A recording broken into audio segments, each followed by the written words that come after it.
Достар, қараңдар, осындай күшті сұрақ келді. Квартира туралы ақпарат жіберетін жасанды интеллект ботын қалай жасаймыз дейді. Қазір қалай жасайтынын көрсетемін. Мысалы, квартира сататындар бар, квартира арендаға беретіндер бар, сондай бизнестер бар. Оларға қайта-қайта квартира туралы ақпарат жіберіп отыру әр клиентке өте көп уақыт алады. Сондықтан осындай запрос келіп жатыр да. Қандай квартира бос қазір, планировкасы қандай, квадратурасы қандай, адресі қандай, фотоларын жіберші деген сияқты стандартный сұрақтар көп келеді. И таргет жүргенде особенно көп келеді да, соған автомат түрде жауап беріп отыратын жасанды интеллект ботын жасауға болады. Дәл сондай ботты қазір бірге жасайтын боламыз. Сонымен бастайық. Ең бірінші біз Google Sheet жасауымыз керек. Google Sheets'in атын мысалы квартира деп атай салайық. Иә. Сосын мына жерде біз әртүрлі ақпарат қамтитын таблица жасауымыз керек. Бірінші қандай квартира да, мысалы квартираның атын болсын. Бірінші квартираның аты болсын. Содан кейін квадратура болсын, мысалы. Содан кейін бана қандай планировка дедім ма? Неше бөлме еді?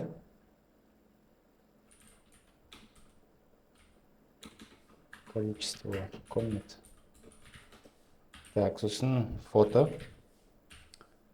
Сосын этаж. Тағы не жазуға болады? Мұндай осылай көп информация қоса бересіздер. Бізге осы мысалға дәл тек қана осы ақпарат жеткілікті деп ойлаймын.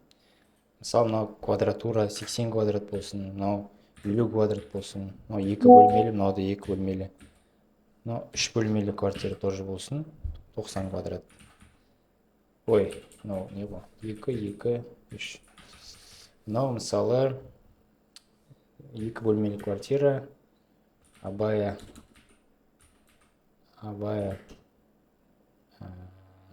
Сайны.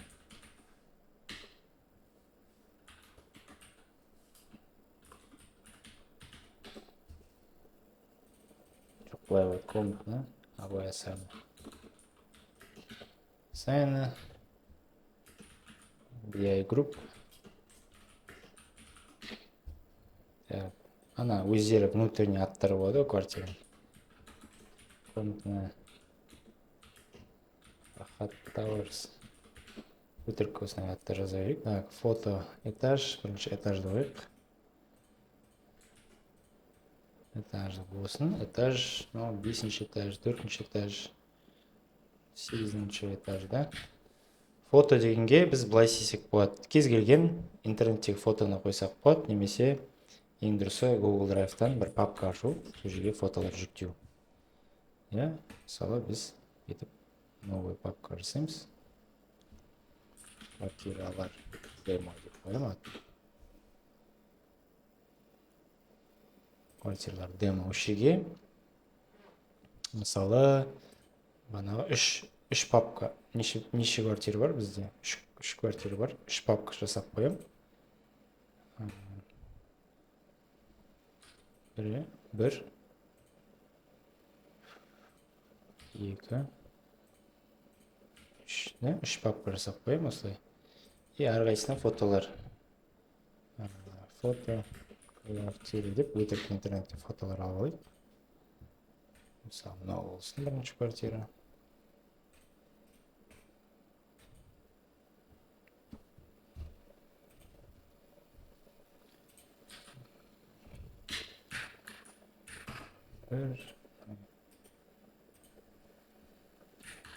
Мынау бірінші квартираның екі суреті болсын.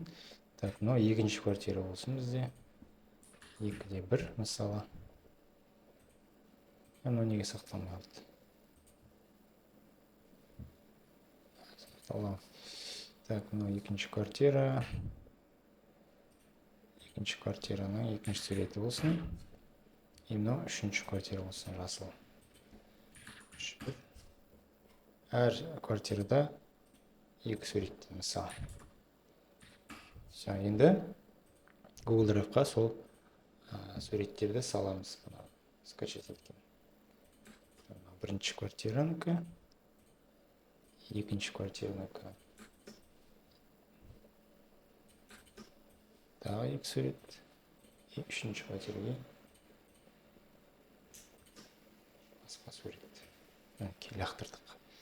Енді біз не істейміз? Мына үш папканы поделиться етеміз да.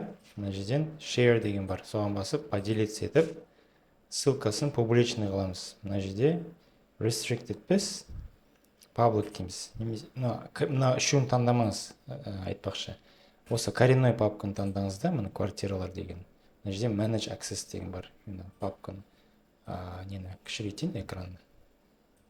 Сізге сонда жақсы көрінетін болады. Үлкейтейін сәл-сәл. Мына жерде manage access деген бар, соған басасыз.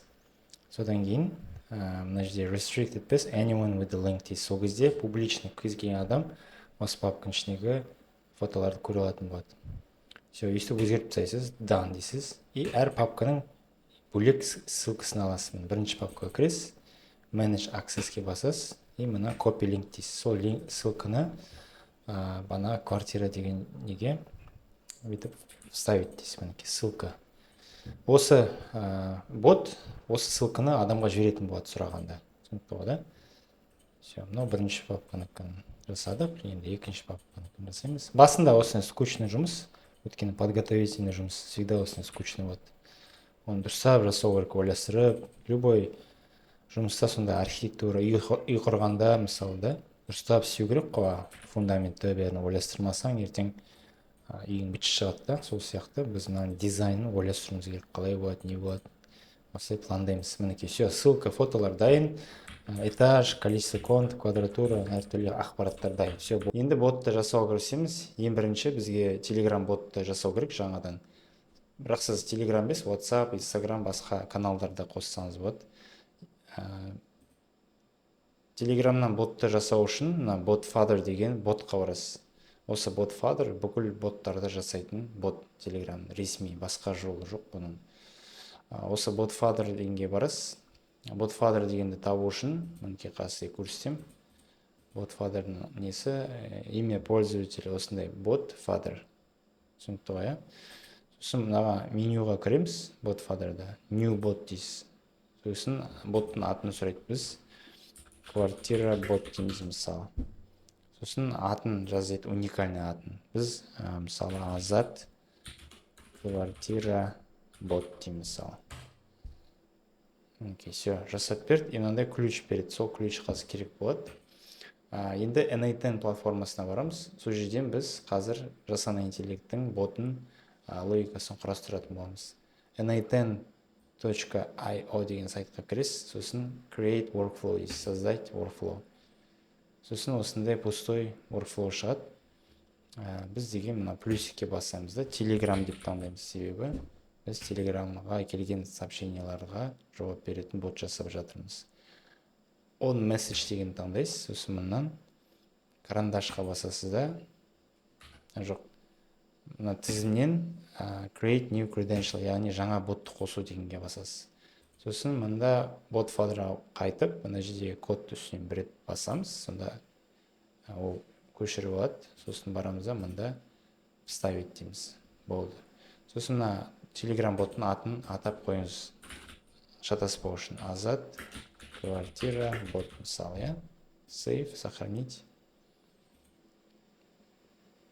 Сосын осылай жасыл жанса, значит, нормально деген сөз, дұрыс деген сөз. Енді болды, мінекей. Ең бірінші триггер бізде дайын. Триггер деген не нәрсе осы ботты іске қосады.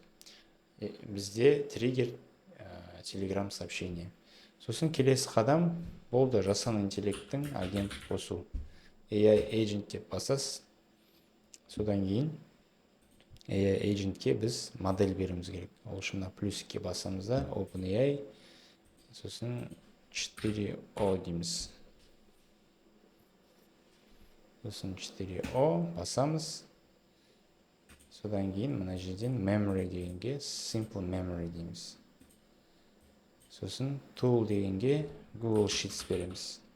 Что бұл біз бана жасаған Google Sheets'тен ақпаратты алсын. Қай Google Sheets? Квартира деген Google Sheets. Sheets 1 болды. Осыдан кейін біз Telegramға қайтып жауап беруіміз керек. Жауап беру үшін біз пока оны жауап бермей тұрайық. Ең бірінші іске қосып алайық осыны. Execute workflow дейміз, тест жасау үшін. Сосын ол күтеді біздің сообщение жазғанымызды банаға ботқа. барайық та бана ботқа сообщение жазайық. Бірінші оны іске қосайық. Старт дейміз. Ол кезде мінекей қосылды, көрдіңіз ба? Сообщение барды. Қандай сообщение? Оны көру үшін Телеграмды ашамыз. Мына жерде старт деген сообщение келді. Өйткені біз ботты қосқанда старт деген сообщение барады автоматты түрде. Енді проблема agent'та қызыл жанып тұр, жасамай тұр. Неге? Себебі JSON input деп алып отыр. То есть ол Телеграмнан келген мына сообщениені көрмей тұр. Қате болып тұр параметр. Сол үшін біз мынаны өзгертуіміз керек. Басамыз да define below дейміз да, банағы сообщение бар ғой, мына текст, соны бетіп лақтырамыз мышкамен. Сол кезде мінекей старт дұрыс сообщение барады. И іске қайтып қосамыз ботты, уже біз бір нәрсе жазамыз. Сәлем дейміз мысалы. Тағы да жасамыз, тағы да тексереміз, не болып қалды. Текст сәлем, simple memory қате деп тұр. Түсінікті, memory'де қате бар екен, ашамыз simple memory. Мінекей тағы да қызыл жанып тұр. Не деген сөз? Бұл деген memory не үшін керек бізге? Бот, жасанды интеллект біз туралы еске сақтасын. Не туралы сөйлескеніміз туралы еске сақтасын. Бірақ оған бір уникальный ключ керек. Қай адаммен сөйлескен білу үшін, анықтау үшін. Түсініп па? А менің адамның уникальный ключі ол Телеграмда мынау чат ID. Түсінікті ғой, сол үшін мына жерге sessionға қайттан басамыз, define below дейміз да, мына key деген жерге мына Telegram trigger chat ID дегенді бүйтіп мышкамен лақтырамыз. Сол кезде мына менің Телеграмдағы уникальный ключім түседі. Сол кезде ол именно білетін болады. Азатпен сөйлескен сообщение табу үшін мына ключпен мен тауып алуым керек деп қарайды, түсіндіңіз ба? Болды, все. Енді тағы да қосамыз, тағы да сәлем дейміз. Мінекей қосылды, біздің бот жасады, жасыл бәрі. Енді қарайық AI agent қандай жауап қайтарған екен. Сәлем, қалай көмек салам деп жауап қайтарған екен. Бірақ ол Телеграмға келген жоқ, себебі біз жіберген жоқпыз. Енді оны жіберу үшін мына плюске басамыз. Telegram деген нот іздейміз. Сосын онда send message деген бар. Send a text message. Соны басамыз. Чат ID-ге бағанаға айтқан чат ID-ді саламыз. Текст деген жерге AI agent'тің берген жауабын саламыз. AI agent output деген саламыз. Все, енді сохранить етіп, тағы да тест жасаймыз. Енді бізге жауап берді. Сәлем. Кішкене күтеміз.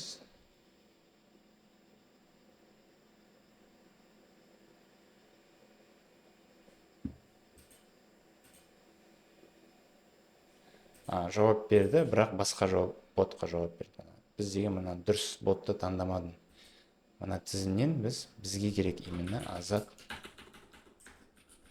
квартира бот деген таңдауымыз керек. Все, тағы да запускать етеміз. Мінекей жауап берді. Мында реклама шықты, оны алып тастау үшін мына жерге басамыз, мына жерге басамыз.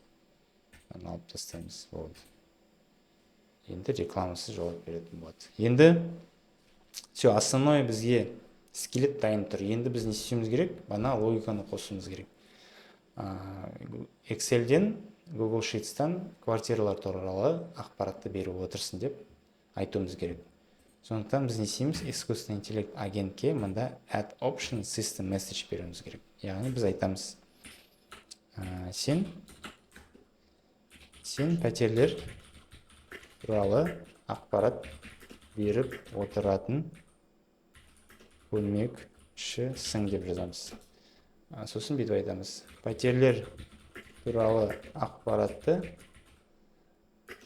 Google Sheets құралынан алып отыр.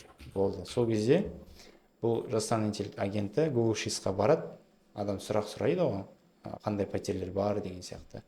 Сол кезде базаға кіреді Sheets'қа и сол жердегі бар ақпаратты беретін болады. Все, дайын, біздің ботымыз execute дейміз и қазір сұраймыз. Сәлем, қандай пәтерлер бар? Жалпы сұрайын да, жалпы қандай бар пәтерлер? Мінекей жауап берді. Абай сайна, мінекей 2 бөлмелі. Міне 3 пәтердің барлығын көрсетіп тұр. Мысалы мен, допустим, мына тізімді көрген жоқпын. Мен өтірік сұраймын. 3 бөлмелі бар ма? Сол кезде ол маған тек қана 3 бөлмеліні көрсетеді. Так. Тағы да тестим. Сосын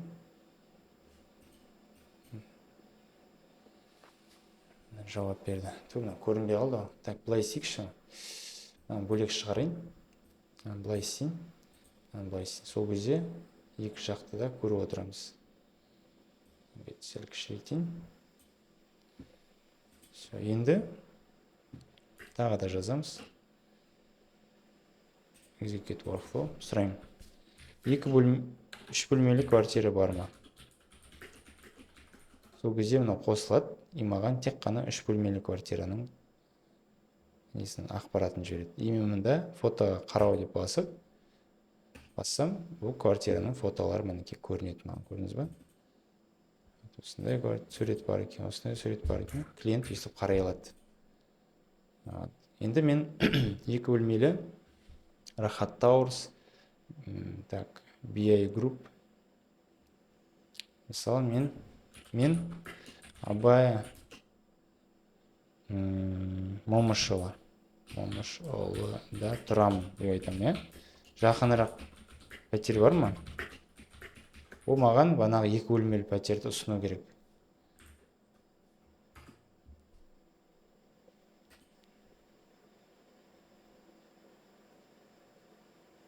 Мына Абай сайында пәтер бар деп маған ұсынып тұр. То есть ол адам сияқты ойлана алады. Өйткені ол базадан қарайды, қандай пәтерлері бар, расположениесі қай жерде, соған қарай адамға оптимальный вариант тауып береді. Өйткені ол шынымен де адам сияқты ойланады. Ол LLM, ол деген өте комплексный несі бар, логикасы бар. Бұрында сен мынандай өзімен өзі ойланатын, адамның кез келген сұрағына жауап бере алатын адамды, программаны жасай алмайтын еді бұрында, өте қиын болатын. Ал қазір жасанды интеллект осы Data Science деп аталатын неше түрлі осындай ғылым бар, осыны жүзеге асыруға көмектескен. Машина обучение, machine learning дейді. Соның арқасында бізде осындай күшті LLM-дар бар да, керемет. Сол мінекей уже дайын, аласта просто бана Google Sheets'ті өзгертесіз.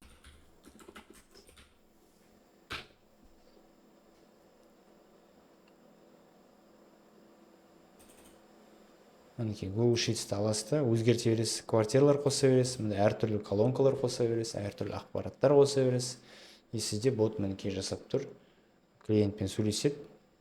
Мында егер ақша алу керек болса, төлем бір какой-то, онда сіз бана логикаға мына жерге жазасыз, AI agentқа, мында инструкцияны бересіз, кез келген инструкция.